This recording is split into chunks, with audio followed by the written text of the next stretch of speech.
Hi Taurus! Welcome po sa ating channel. Ito inyong daily gabay tarot reading for January 17, 2025. Please be reminded kung naka-resonate kayo, comment down.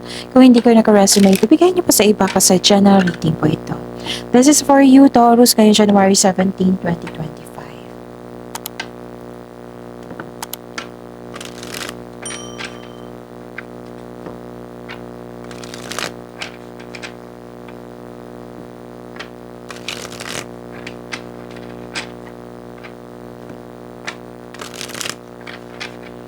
Para po ito sa inyo Taurus ngayong January 17, 2025. Maraming salamat po sa inyong patuloy na suporta at maraming salamat din po sa mga hindi nag-skip ng ads.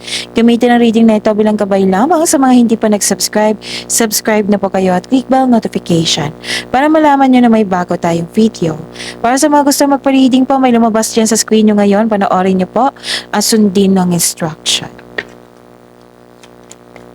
Spirits Guide, mga ganap po para kay Taurus ngayong January 17, 2025. I need 3 cards po.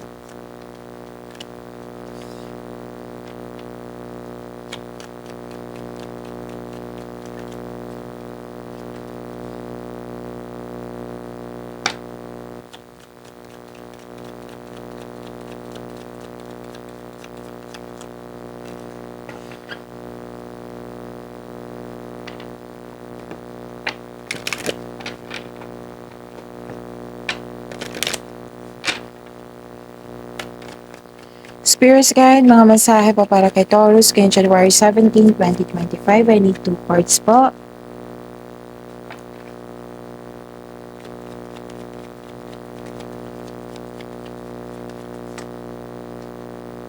Kung may narinig kayong ingay ha, maingay po yung kapitbahay namin. Focus kayo sa akin para may makuha kayong gabay. And don't worry, nakafocus ako sa reading natin ngayon, Taurus. Ngayon, January 17, 2025, may nakita ako ditong pwede nagkaroon ka ng loss of connection sa taong ito kasi may nakita ko ditong sinisiraan kanya. Pwede hanggang ngayon sinisiraan kanya. Pwede na-disappoint kasi kayo sa kanya, worried kayo, may ganyan na pwede na nagkaroon ng anxiety. Nakita ko dito na may pwede din loss of things to. Pwede opportunity. Loss of things like yung money, yung parati kong example, money, pwedeng nagasta na wala, kinuha na damage. So mag-ingat. Nakita ko rin dito na may special event, public event, reunion, meeting, pwedeng birthday po. Oo, pwedeng may party ha.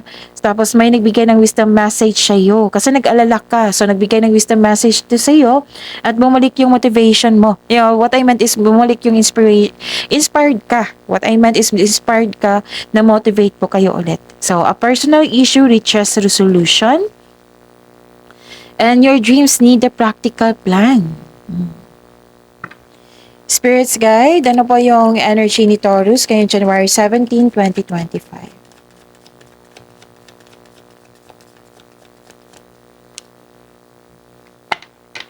And the clarification of this card po.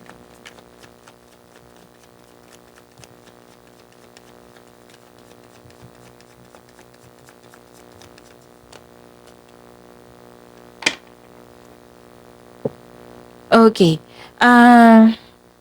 Kung may narinig kayo or na may nakita kayong repeating message, meaning to say, pinupush ng card sa inyo yan,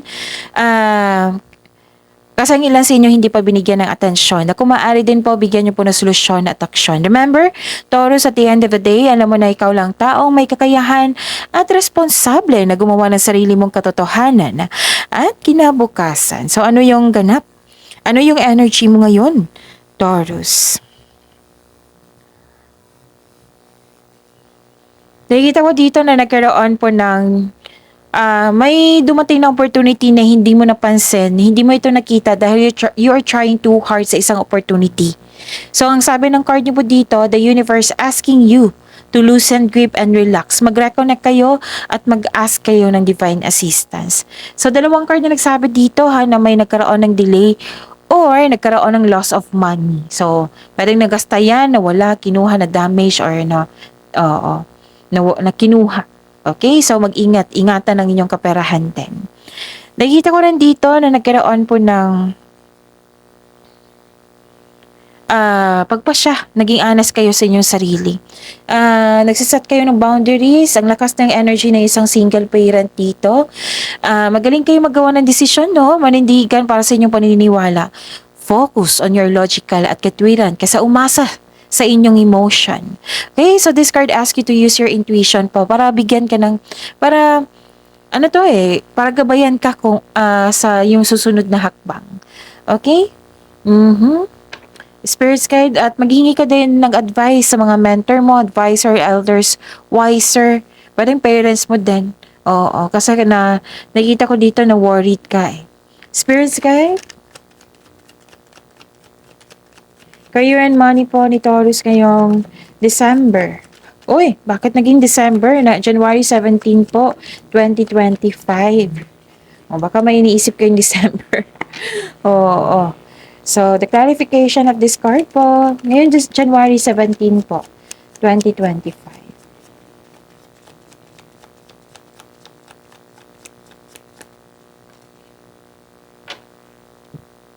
Kailangan nyo ng tulog dito, Kailangan nyo ng pahinga, tulog. Wala kang pahinga kasi. Ayaw mo rin magpahinga. Wala kang tulog. Ayaw mo rin matulog kasi hindi ka kampante. Parang na-stuck ka sa isang sitwasyon or nakatali ka sa isang tao or isang bagay. Tapos, nagtatago ka instead of facing the reality. Hinahayaan mo ang tao na saktan ka. Parang nakakulong ka dito na sa isipan nyo or na you're feeling trapped or nagkaroon ng restriction. Parang ang ilan sa inyo parang hindi mo na gusto magtrabaho dyan. Or nawalan ka ng pag-asa kasi may expectation ka. Okay? Pwede din na may nagdalawang isip kayo, natatakot kang umalis sa posisyon mo kasi ayaw mong mabigo or magkamali sa inyong desisyon na mag-level up, na may offer sa inyo. Oo, gustong-gusto mo, comfort zone mo Gustong-gusto mo yung posisyon mo na may offer sa inyo sa pag-level up. Nagkaroon ng hesitation kung tatanggapin mo ba or hindi. Kasi ayaw mo magkamali. So, check your money kasi nakita ko dito yung disbalance po. Tatlong card na po nagsabi dito na may problemas po sa money.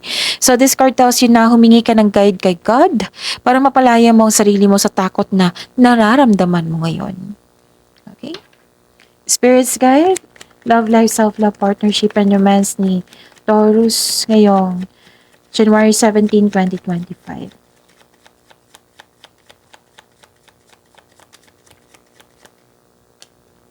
And the clarification of this card po.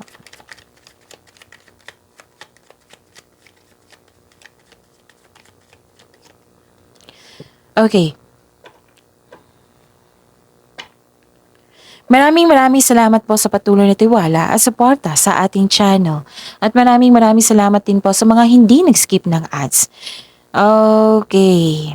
Nagkaroon ng anxiety nga. Kanina pa to sa oracle cards nyo dito at dito rin. Okay? Na nagkaroon ng anxiety pag-alala, worried kayo. Sa may conflict ako nakikita dito, Oo. This card tells you na the communication is the key. Mag-usap po. Magawa kayo ng move or mag-schedule kayo para mag-usap kayo ng mahinahon. Okay? Para matapos na. Para mabigyan na ng solusyon. Okay? And nakikita ko rin dito na deception may mapanilang na tao. Nalaman mo. Pwedeng sekreto, nalaman mo yung katotohanan, nagkaroon ng clarity, conscious ka. Pwede din may naulit ng problema na ayaw mo nga alamin kasi nagbigay ito ng trauma sa iyo. Sabi ng card dito, bigyan niyo po ng daw ng atensyon. Hanapan niyo po ng aksyon. Hanapan niyo po ng solusyon or aksyon.